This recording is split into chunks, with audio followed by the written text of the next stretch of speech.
Receipt समोर आली आहे, तुम्ही अनामत रक्कम 10 लाख रुपये मागितली, त्याची रिसीट सुद्धा समोर आली, त्यावर तुमचं काय स्पष्टीकरण आहे? मी एवढंच सांगतो आता याविषयी, आता कारण हा विषय तसा मेडिकल संबंधी गुंतागुंतीचा आहे.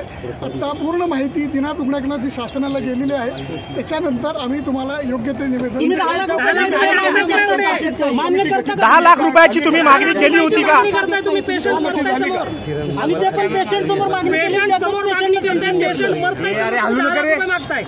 मला वाटतं मी स्पष्ट केलेलं आहे.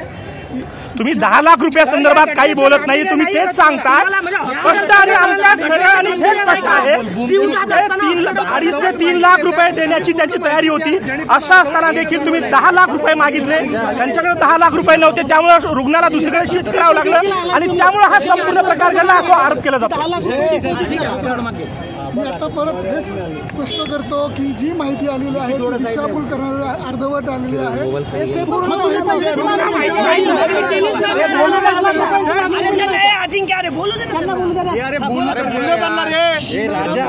याविषयी त्याची भूमिका लवकरच स्पष्ट करेल. 10 लाख रुपये मागितले होते का तुम्ही? प्रोसिजर आहे, प्रोसिजर काय सांगा सर, ऍडमिशनची प्रोसिजर का नेमकं खरं काय आहे? कारण जे सांगितलं जाते त्या संदर्भात तुमची बाजू ही समोर येत नाहीये. तुम्ही अर्धवट सांगताय.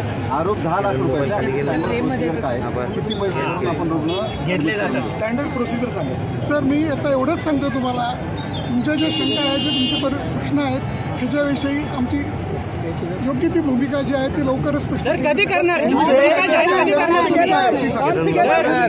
सांगायला काय हरकत आहे? सर, रुग्णालयाचे तुमचे जे गैसास डॉक्टर आहेत त्यांच्यावर देखील गंभीर आरोप केले जात आहेत. त्यांनी रुग्णाच्या समोर ससूनला शिफ्ट का करत नाही असं देखील म्हटल्याचं बोललं जाते. याच्यामध्ये काय तथ्य आहे? मी आता याच्याविषयी काही बोलू शकत नाही. रुग्णालयाकडनं योग्य ती माहिती तुमच्यापर्यंत आम्ही दिली सर. यामध्ये रुग्णालयाची बदनामी होते, त्यामुळे तुम्ही स्पष्टीकरण देणं महत्त्वाचं आहे.